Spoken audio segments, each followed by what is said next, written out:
Hello नमस्कार का हाल बा। सब ठीक बानू। दोस्तों आज का ये जो वीडियो है इसमें हम लोग new RR of income tax inspector की चर्चा करेंगे कि जो नया आरआर आया है इनकम टैक्स इंस्पेक्टर का इसमें क्या क्या अब बदलाव आ जाएंगे। इस चीज को विस्तार से समझेंगे। काफी लोगों का डिमांड था इस वीडियो का। इस इसके पहले वाले वीडियो में हम लोगों ने जाना कि ऑफिस सुपरिटेंडेंट का जो न्यू आरआर आया है उससे जो ऑफिस सुपरिटेंडेंट का रिक्रूटमेंट होगा उसके प्रोसेस को समझा है। और इस वीडियो में हम लोग जो है इनकम टैक्स इंस्पेक्टर के न्यू आरआर को समझेंगे। पूरे वीडियो को विस्तार से देखिए। सबसे पहले देखिए जो पूरा का पूरा मैं एक चार्ट बनाया हूं जिसमें न्यू आरआर आने के बाद जो 10 अलग अलग क्वेश्चन है जो लोग पूछ रहे थे उसी को समझेंगे और उसी से आपका पूरा का पूरा डाउट क्लियर हो जाएगा। तो शुरू करते हैं। सबसे पहला जो डाउट आ रहा था लोगों का वो ये था कि जो न्यू आरआर है वो ग्रुप सी से ग्रुप बी में कर दिया गया है तो इससे क्या क्या डिफरेंसेज आएंगे। तो सबसे पहले तो उसमें एक डिफरेंस ये आएगा कि जो जैसे एक्स सर्विसमैन को ग्रुप सी में 10% का रिजर्वेशन मिलता है वैकेंसी का, अब वो 10% का रिजर्वेशन यहाँ से खत्म हो जाएगा। अगर कोई एक्स सर्विसमैन जैसे पहले डायरेक्ट इनकम टैक्स इंस्पेक्टर आ जाते थे तो अब इस तरीके से वो नहीं आ पाएंगे। उन्हें जो है पूरा प्रॉपर रैंक लाना पड़ेगा तब जाके उन्हें इनकम टैक्स इंस्पेक्टर की पोस्ट मिल पाएगी। दूसरा जैसे अब इसमें और भी लोग पूछ रहे थे कि और ग्रुप सी से ग्रुप बी में आने में क्या डिफरेंस आएगा। तो एक जो पहले मतलब आपको अपनी संपत्ति की जानकारी देनी पड़ेगी। जितने भी ग्रुप बी के ऑफिशियल्स होते हैं और ऑफिसर होते हैं उन्हें जो है अपने एनुअल प्रॉपर्टी रिपोर्ट के माध्यम से पूरा अपना संपत्ति की जानकारी देनी पड़ती है। तो वो आपका एक्सचेंज हो जाएगा। कुछ लोग बोल रहे थे कि क्या ग्रुप बी में आने से इनकम टैक्स इंस्पेक्टर का पावर इंक्रीज हो जाएगा। तो बिल्कुल उसमें कोई डिफरेंस नहीं आएगा। जैसा पहले था वैसा ही अभी भी वर्क प्रोफाइल है। उसमें कोई विशेष डिफरेंस नहीं आया है। अब बात करते हैं जो सबसे ज्यादा पूछे जाने वाला क्वेश्चन है वो है कि क्या अगला जो सीजीएल आने वाला है, चाहे जो ये सीजीएल आने वाला है उसमें इसका क्या इम्पैक्ट पड़ेगा वैकेंसी पे। बहुत सारे लोग पूछ रहे थे कि 2024 का सीजीएल में भी इसका जो है प्रभाव पड़ेगा। तो इसमें प्रभाव पड़ने का बहुत ही ना के बराबर है क्योंकि पहले ही नोटिफिकेशन में लिख चुका है कि यह ग्रुप सी का पोस्ट है। और आगे जो है ये 2025 में जब आएगा तो क्या अंतर आएगा इसको समझते हैं। जैसे देखिए पहले जो इनकम टैक्स इंस्पेक्टर थे वो दो तरीके से बना जा सकता था। एक, अगर आप टैक्स असिस्टेंट है तो वहां से आपका प्रमोशन होकर इनकम टैक्स इंस्पेक्टर बनते हैं। और दूसरा डायरेक्ट रिक्रूटमेंट के माध्यम से जो एसएससी सीजीएल के माध्यम से ही दोनों एग्जाम होता है। चाहे आप टैक्स असिस्टेंट लें ये या फिर चाहे आप इनकम टैक्स इंस्पेक्टर लें। तो जो इनकम टैक्स इंस्पेक्टर का जो पोस्ट है वो अब क्या होगा कि इसका रेशियो पहले था कि दो लोग प्रमोट होके इनकम टैक्स इंस्पेक्टर बनेंगे, एक का डायरेक्ट रिक्रूटमेंट होगा। मतलब 66 लोगों का प्रमोशन होगा तो 33 लोगों का जो है क्या होगा, डायरेक्ट रिक्रूटमेंट होगा। जो कि अब चेंज होके ये हो गया है कि 1:1, मतलब 50 लोग का प्रमोशन होगा और 50 लोग जो है डायरेक्ट रिक्रूटमेंट आएंगे। मतलब इससे आप समझ सकते हैं कि वैकेंसी में थोड़ा सा इंक्रीज आएगा। ऐसा समझिए कि जहां पे पहले 33 वैकेंसी आती थी अब वहां पे 50 वैकेंसी आएगा। तो ये एक अंतर आएगा। और ये आपको सीजीएल 25 में आपको ये दिखने लगेगा। इसमें ऐसा कुछ नहीं है कि बहुत ही भारी जो मतलब यूट्यूबर लोग दिखा रहे हैं अलग अलग की बहुत ही भारी वैकेंसी आने वाली है, बम्पर वैकेंसी आने वाली है। ये बिल्कुल गलत है। हाँ ये चीज होगा कि अब पहले के कंपेयर में वैकेंसी थोड़ा सा इंक्रीज करेगा। दूसरा चीज, जैसे जब ऑफिस सुपरिटेंडेंट का आरआर आया था तो उसमें सैंक्शन स्ट्रेंथ 15,000 समथिंग दिखाया था। तो बहुत सारे यूट्यूबर बोले हैं 15,000 वैकेंसी आने वाली है बम्पर वैकेंसी, जो कि बिल्कुल गलत है। वो 15,000 समथिंग जो डेटा था वो पूरा office superintendent 4200 grade pay level 6 का सैंक्शन स्ट्रेंथ और वर्किंग स्ट्रेंथ के हिसाब से वो सैंक्शन स्ट्रेंथ है। मतलब पूरा का पूरे डिपार्टमेंट में इतने 15,000 समथिंग ऑफिस सुपरिटेंडेंट हो सकते हैं, ना कि वो वैकेंसी है। अब उसमें ये है कि कितने लोग काम कर रहे हैं।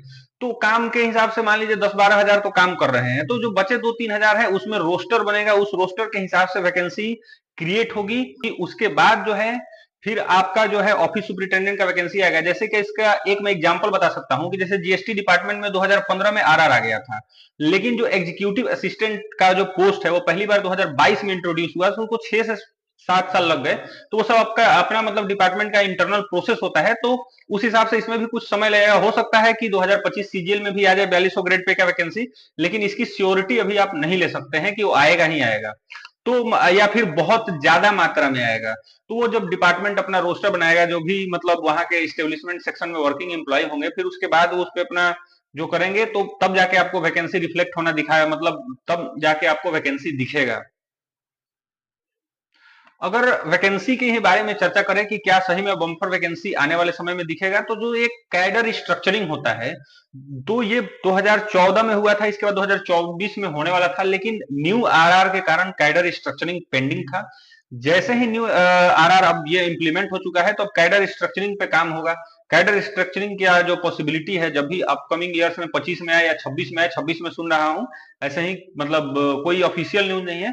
तो जब कैडर रिस्ट्रक्चरिंग होगा, तो उसमें आपका जो है वैकेंसी आपको दिखेगा कि वैकेंसी इंक्रीज हो रही है। रिस्ट्रक्चरिंग में ये भी हो सकता है कि जो है वैकेंसी डाउन हो जाए, मतलब वैकेंसी को कम कर दिया जाए, स्लॉट मतलब जैसे डिजिटलाइजेशन हो रहा है, एआई का इस्तेमाल हो रहा है, बाकी चीजें जो है अब ऑनलाइन हो रहा है, तो हो सकता है कि इसका निगेटिव इंपैक्ट भी हो, लेकिन मान के चल सकते हैं कि उसी समय जो है अच्छा खासा वैकेंसी इंक्रीज हो सकता है। अभी जो है ये जो बताया जा रहा है, वो थोड़ा सा उस पर ध्यान देने की जरूरत है। अब बहुत सारे लोग पूछ रहे थे कि जैसे जो वर्किंग एम्प्लॉय है, उन्हें एज रिलैक्सेशन का उनका क्या होगा। पहले एज रिलैक्सेशन मिलता था, क्या अभी भी एज रिलैक्सेशन मिलेगा या एज रिलैक्सेशन खत्म हो जाएगा?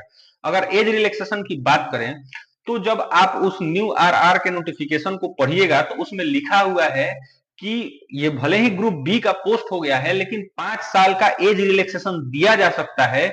और वो जो है डिपार्टमेंट मतलब गवर्नमेंट ऑफ इंडिया के रूल के हिसाब से डिपेंड करता है। मतलब ये एसएससी के ऊपर डिपेंड करता है कि वो 5 साल का एज रिलैक्सेशन देती है कि नहीं।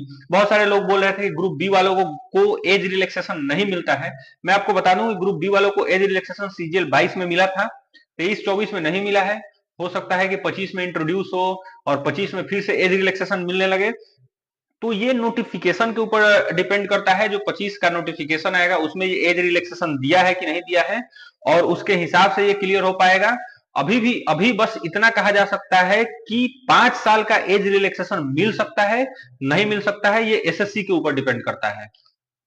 अगला जो डाउट था कि क्या अब आईटीआई का प्रमोशन फास्ट हो जाएगा, क्या इनकम टैक्स इंस्पेक्टर से income tax officer, assistant commissioner of income tax, और बाकी का जो डीसीआईटी और एडिशनल सीआईटी का जो पोस्ट होता है, वो अब काफी तेजी से उन लोगों का प्रमोशन हो जाएगा? तो ये बिल्कुल नहीं लॉजिकल नहीं है, क्योंकि मैं आपको बता दूं कि ये जो न्यू आरआर आया है, ये इनकम टैक्स इंस्पेक्टर का आया है, ना कि इनकम टैक्स ऑफिसर का आया है। आईटीओ का आरआर पहले से पब्लिश्ड है, पहले से नोटिफाइड है। जो इनकम टैक्स इंस्पेक्टर लोग या तो प्रमोट होके बने या डायरेक्ट रिक्रूटमेंट आए, उस पर इम्पैक्ट पड़ेगा। अब व्यक्ति जो पहले जो टैक्स असिस्टेंट से इंस्पेक्टर बनने में जिनको 3 साल लगते थे, और दूसरे कहीं कहीं पे 5-7 साल लगते थे, अब उन्हें मान के चलिए तो 15 से 20 साल तो लगेंगे ही लगेंगे। क्योंकि जो 4200 ग्रेड पे का जो ऑफिस सुपरिटेंडेंट का पोस्ट होगा, और जो स्टेनो कैडर के जो पोस्ट होंगे 4200 ग्रेड पे, मतलब पहले आप 2400 पे ज्वाइन किए, फिर आप 4200 पे आ गए किसी भी तरीके से, फिर 4200 पे जब आप आज आ गए, तो उसके बाद का जो टेन्योर है, वो आपको 4200 से 4600 पे जाने पे आपको 5 साल का समय लिया गया है। मैं आपको बता दूं कि जब 2 और 1 का रेशियो था, जब 2 लोग प्रमोट होते थे और 1 लोग जो है डायरेक्ट रिक्रूटमेंट आता था, तब जो है 4200 से 4600 में जाने में जो है कोई टाइमिंग नहीं था। 3 साल टीए से सीनियर टीए बनिए या इंस्पेक्टर बनिए, तब जाके भी 4200 से 4600 जाने में लोगों को 5 साल लग जाते थे, क्योंकि सीट जो है क्रिएट नहीं हो पाती थी। अब तो आज के डेट में पहले ही 5 साल का टाइमिंग कर दिया है, और उसके बाद सीट पे डिपेंड करता है। तो आप सोचिए कि 1 लोग जो है प्रमोट होकर बनेंगे और 1 डायरेक्ट आएगा, तो उस केस में जहां पहले 2 लोग प्रमोट होकर बनते थे और 1 डायरेक्ट आता था, तो 5 साल लगता था। तो उस केस में तो और जो है अब ये सिचुएशन खराब होगा, मतलब अब 5 साल से ज्यादा लगेगा। अगर कोई व्यक्ति 4200 ग्रेड पे से 4600 ग्रेड पे जाता है, तो 5 साल से ज्यादा, यानी कि 5 साल तो सिर्फ वो एलिजिबिलिटी है, 5 साल से ज्यादा 8 साल 10 साल भी लग सकता है। जो लोग न्यू आरआर नोटिफाई होने तक में अगर ऑफिस सुपरिटेंडेंट या सीनियर टीए के पोस्ट पे हैं, 4200 ग्रेड पे के पोस्ट पे हैं, उन्हें इसमें रिलैक्सेशन दिया गया है। उन्हें जो है 3 साल का ही टेन्योर माना गया है कि आप 3 साल में जो है एलिजिबल हो जाएंगे इंस्पेक्टर पोस्ट के लिए। डिपेंड ये करता है कि उस समय जो है वैकेंसी है कि नहीं। अगर वैकेंसी है तो आपका प्रमोशन हो जाएगा, अगर वैकेंसी नहीं है तो आपका फिर प्रमोशन नहीं हो पाएगा। तो ओवरऑल में जो है ये न्यू आरआर का एक ब्यौरा है जो मैं अपने हिसाब से बताया।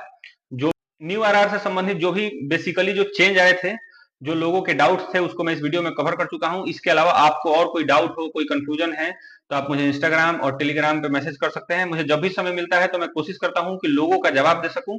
बाकी के वीडियो के लिए बने रहिए, तब तक के लिए नमस्कार।